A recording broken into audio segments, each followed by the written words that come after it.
Oke, Assalamualaikum warahmatullahi wabarakatuh. Kita kembali ke mata kuliah Classroom Management yang sempat tertunda beberapa kali.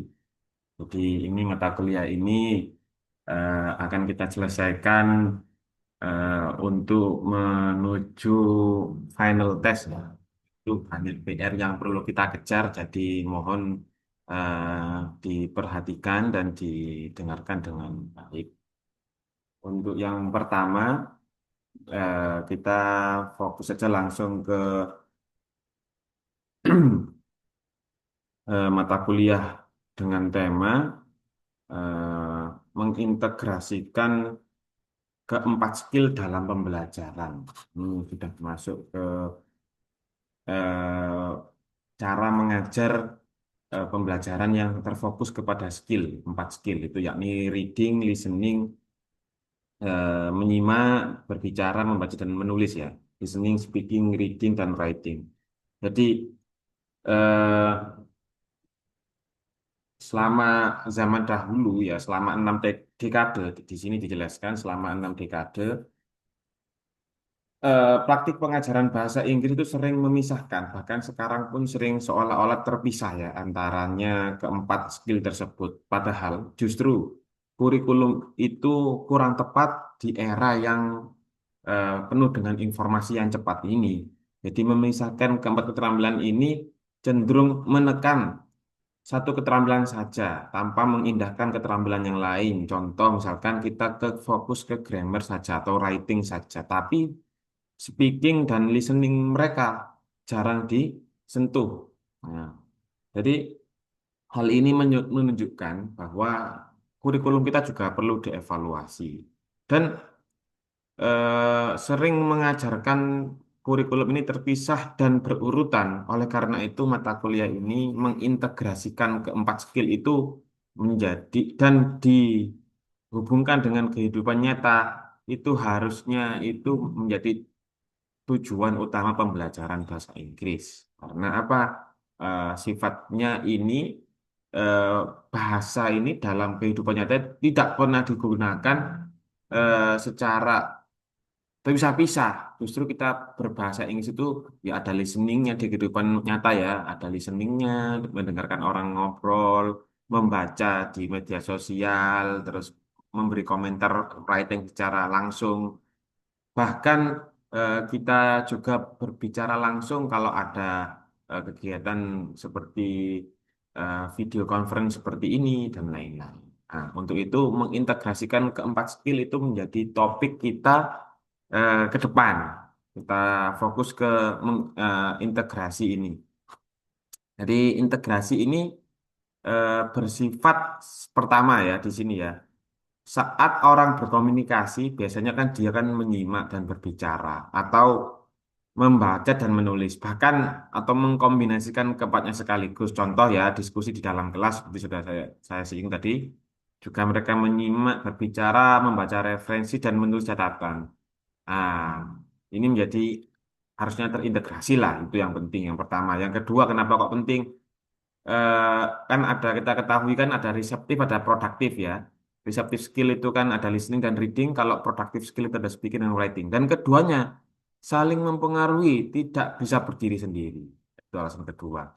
Nomor tiga, makna tidak berasal dari teks.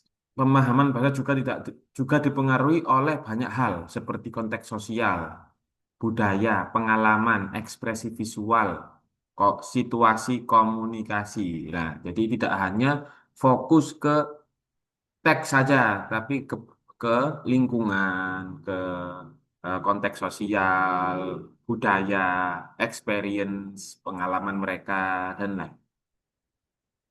Jadi pembelajaran terintegrasi ini bisa lebih alami dan efektif. Jadi mereka lebih mudah memahami makna, menggunakan bahasa secara fungsional dan mentransfer keterampilan ke situasi nyata. Hal ini sesuai dengan penelitian saya kemarin yang menghubungkan bahasa ke permasalahan sosial, permasalahan lingkungan di sekitar kita, seperti banjir kemarin kan di Tamiang, Aceh atau di Sumatera itu kan perlu ada relevansinya dengan eh, pembelajaran bahasa Inggris. Jangan serta-merta bahasa Inggris itu tidak dihubungkan dengan permasalahan di sekitar mereka. Nah, jadi kita perlu mengedukasi teman-teman itu untuk menghubungkan permasalahan itu dengan pembelajaran di dalam kelas. Jangan dibiarkan terpisah. Jadi intinya pengajaran bahasa Inggris harusnya mengintegrasikan keempat terampilan itu. Nah, pendekatan ini tuh lebih autentik, lebih komunikatif dan lebih sesuai dengan cara bahasa digunakan dalam kehidupan nyata. Itu ya. Ini ada contohnya nanti ya. Pre-communicative language teaching. Sebentar, sebelum ke situ, kenapa kok kita harus mengintegrasikan gitu ya? Why integrate? Ya, some may argue that integration of the four skill. Ya, mengapa kok empat keterampilan ini perlu diintegrasikan? Teks ini apa? Brown menjawab kritik sekaligus memberi alasan teoritis dan pedagogis ya. Mengapa integrasi justru lebih kuat daripada pemisahan skill? Pertama ya, menjawab kritik terhadap integrasi ya. Ini dijawab sama Brown. Sebagian orang mungkin berargumen bahwa mengintegrasikan keempat skill akan menghilangkan kekhasan kritiknya ya. Khas aturan dan karakter masing-masing keterampilan. Terus beliaunya menjawab argumen itu tidak terbukti ketika diuji dalam praktik kelas terintegrasi. Dan itu ketika di kelas terintegrasi tidak akan bisa terbukti. Ya memang kita kan sudah mengetahui ya, tes itu sendiri-sendiri, nggak bisa dicampur antaranya tadi speaking apa listening sendiri, reading sendiri, writing sendiri. Namun itu tidak akan terbukti jika diuji di dalam kelas praktik yang terintegrasi. Dan justru integrasi ini justru memperkaya pembelajaran, bukan melemahkannya. Jadi ujiannya itu tidak berdasarkan seperti TOEFL kalau di dalam kelas itu, tapi kita integrasikan dengan kehidupan nyata atau keinginan siswanya masing-masing. Jadi ada empat manfaat ya di sini di apa ada beberapa manfaat pembelajar. Pertama motivasi belajar meningkat. Tentu ketika dihubungkan dengan ahli kepengetahuan mereka atau keahlian mereka atau isu-isu terkini yang viral sekarang itu pembelajaran lebih variatif dan bermakna, meaningful. Dan para siswa tidak terjebak pada satu mode performa saja, misalkan membaca atau menulis atau menghafal gitu. Jadi dia lebih ada variasinya. Ini saya lakukan juga di game. Mereka kan suka game. Ada mahasiswa kakak kelas itu suka game. Jadi mereka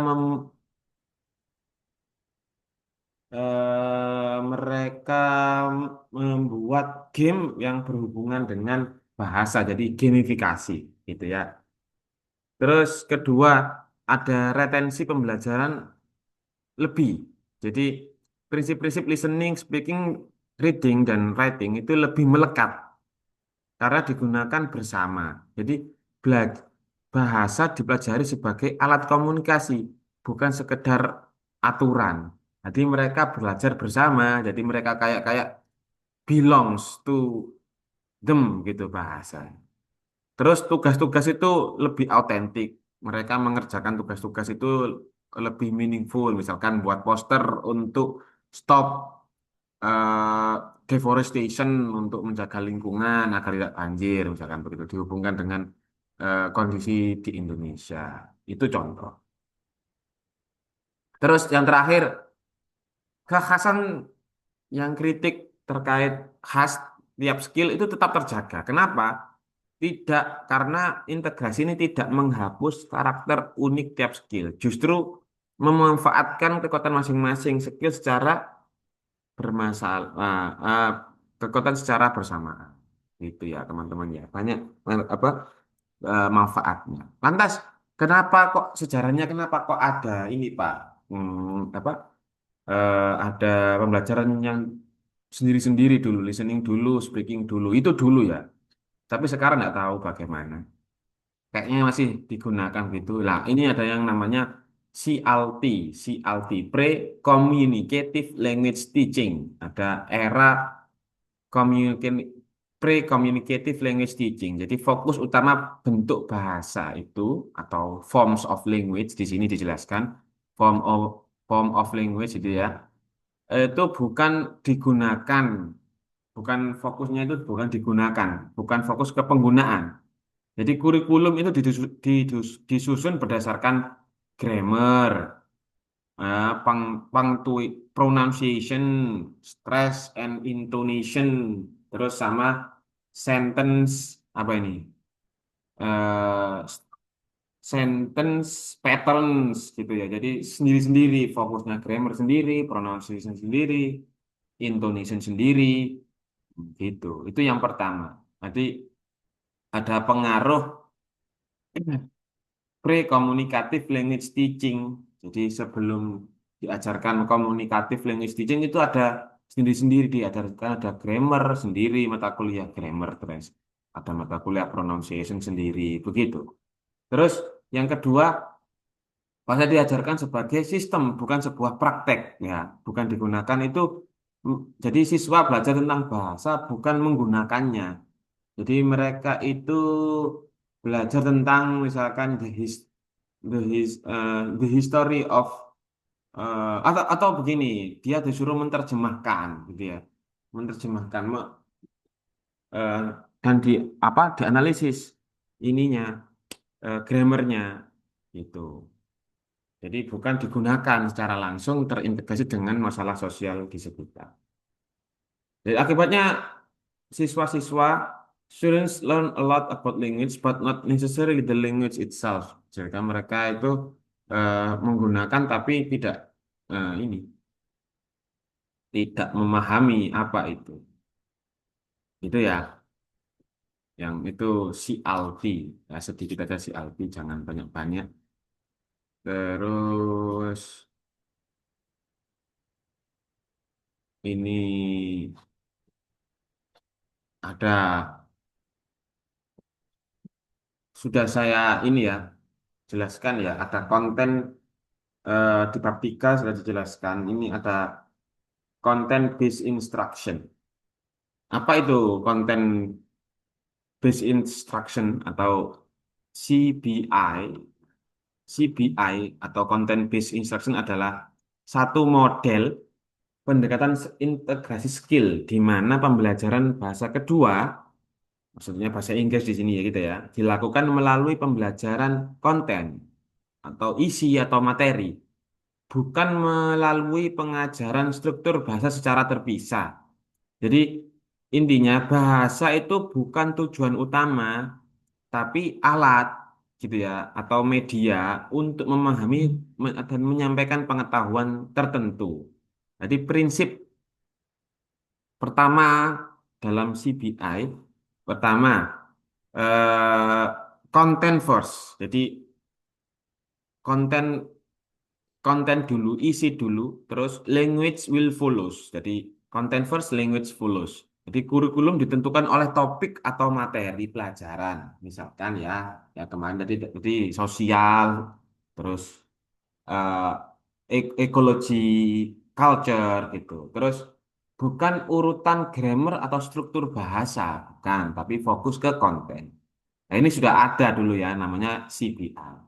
Terus sebagai bahasa itu sebagai medium saja, bukan sebagai objek yang harus dipelajari. Jadi untuk membaca informasi, untuk diskusi, untuk menulis laporan misalkan, atau menyajikan ide, memang fokus ke makna, meaning, bukan ke form atau bentuk.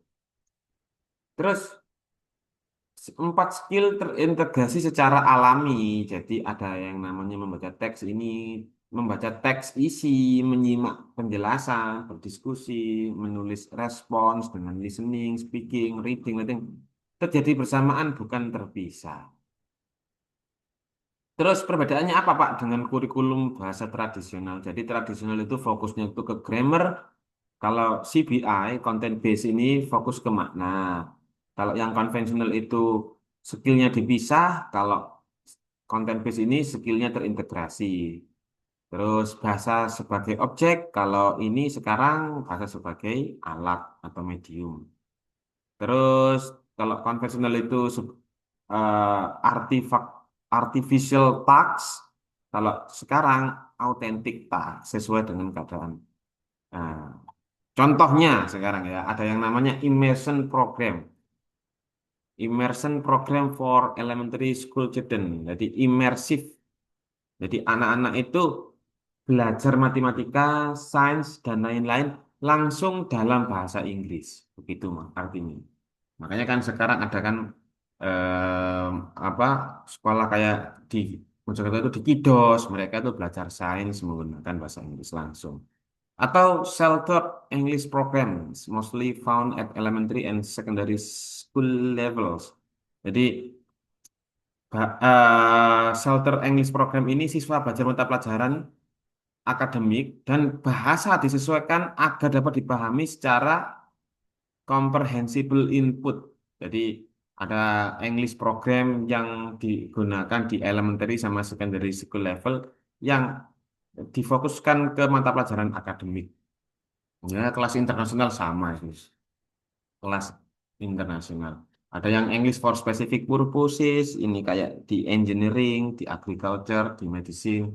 Jadi fokusnya bahasa Inggris itu digunakan untuk specific purpose, kayak di SMK atau di sekolah-sekolah kejuruan atau keteknikan gitu ya. Ya itu, contohnya CBA. Nah, oke. Apalagi ini.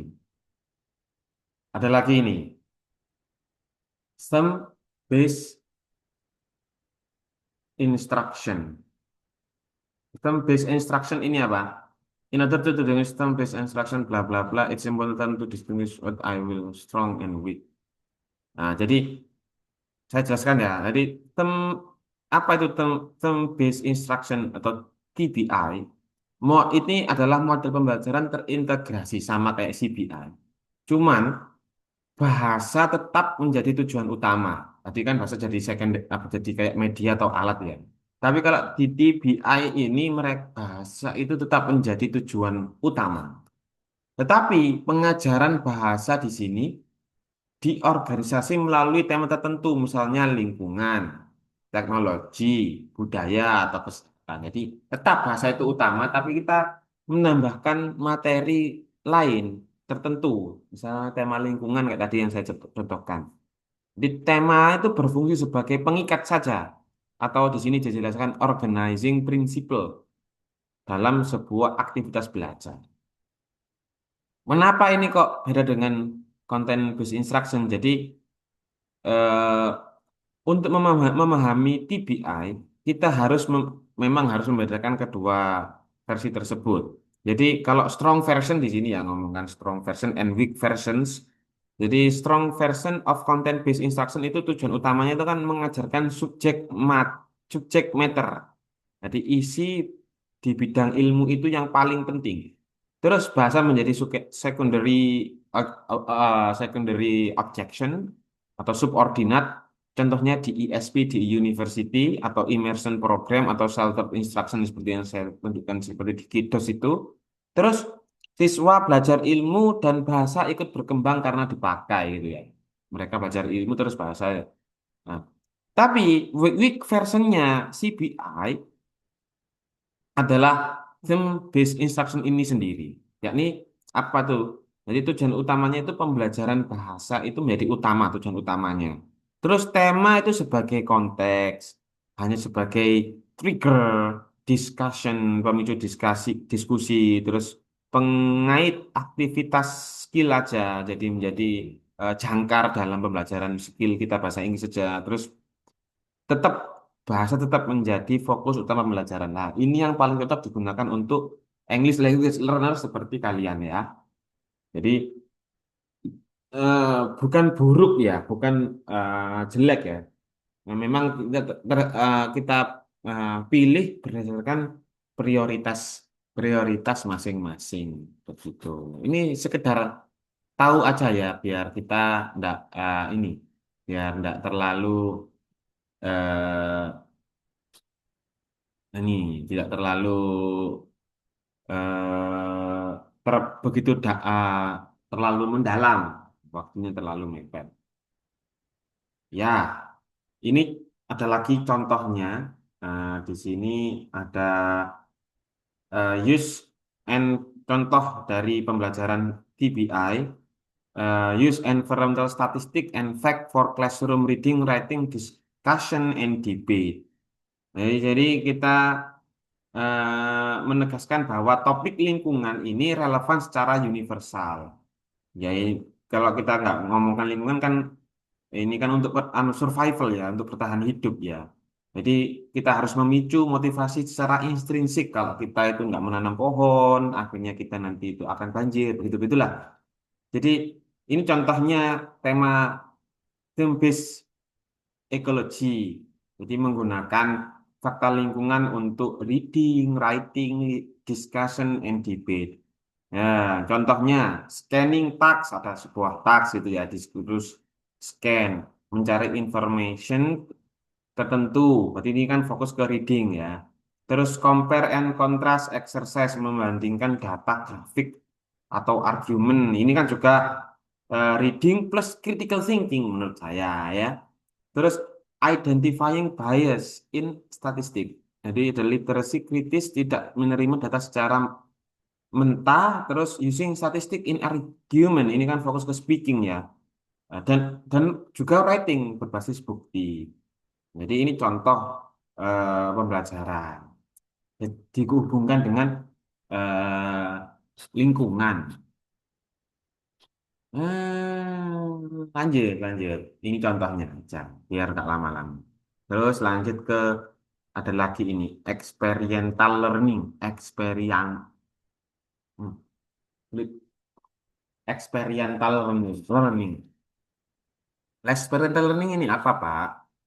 Experiential learning ini adalah pendekatan pembelajaran bahasa yang menekankan bahwa satu ya, belajar bahasa itu dipelajari melalui pengalaman nyata, concrete experience.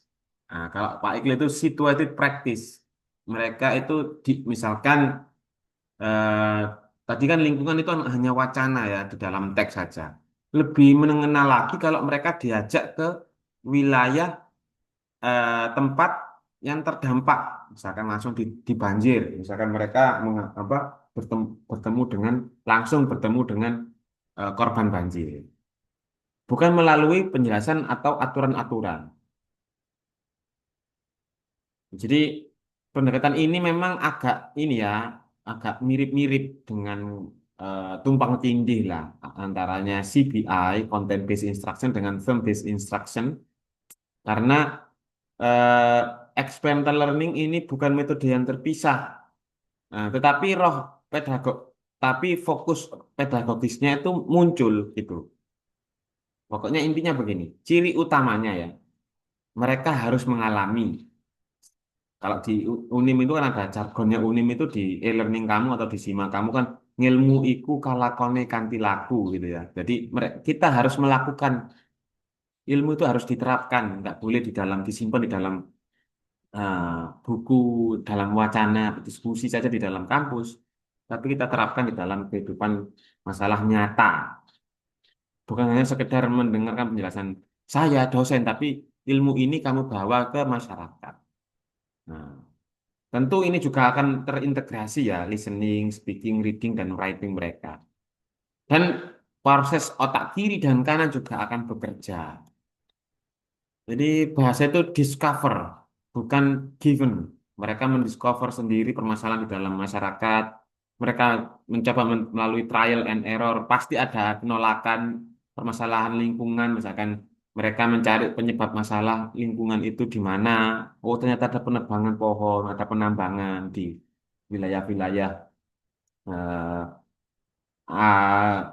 wilayah-wilayah yang harusnya menjadi tada air. Nah, pasti akan penolakan dari warga masyarakat atau penambang itu sendiri.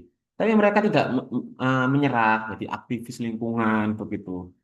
Ada proses ada feedback juga, ada saran dari masyarakat atau pemangku aksi di sana. Nah, itu seperti itu.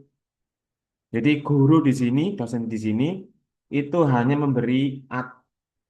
bukan hanya memberi aturan grammar rules, tapi sebagai penyedia pengalaman, mediator pengalaman gitu.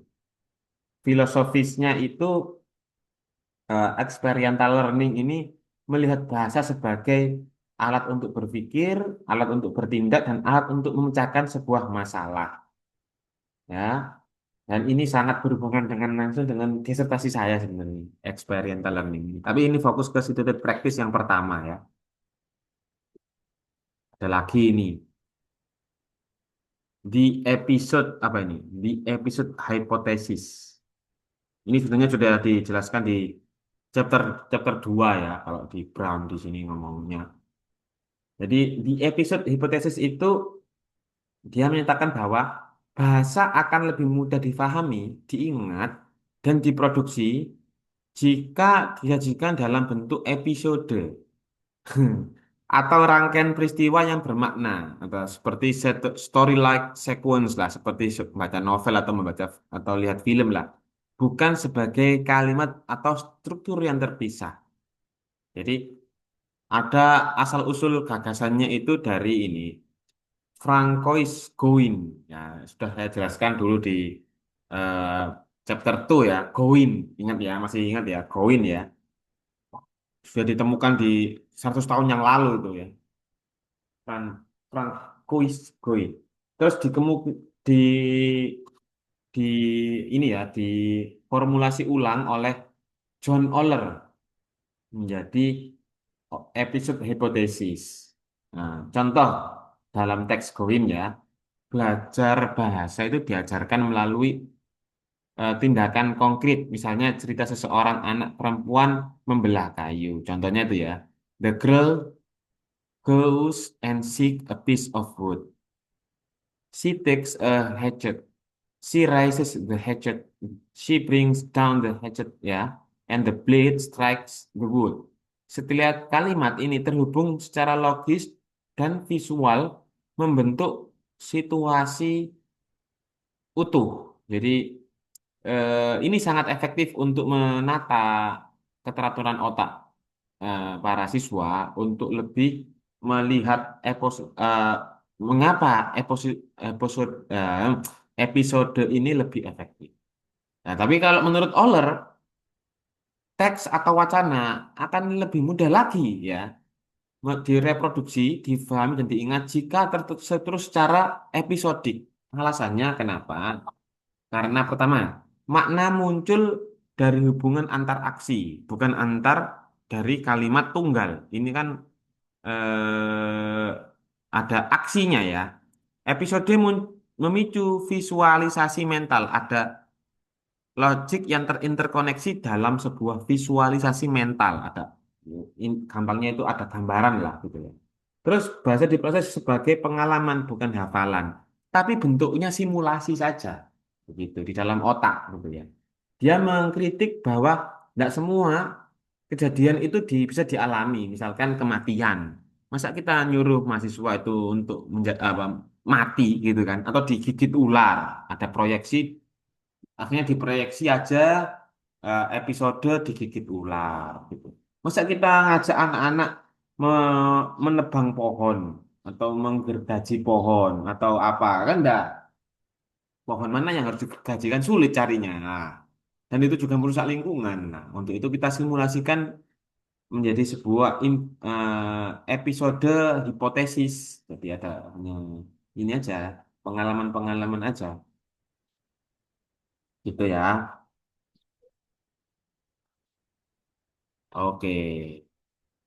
Ini contohnya yang lain. Ada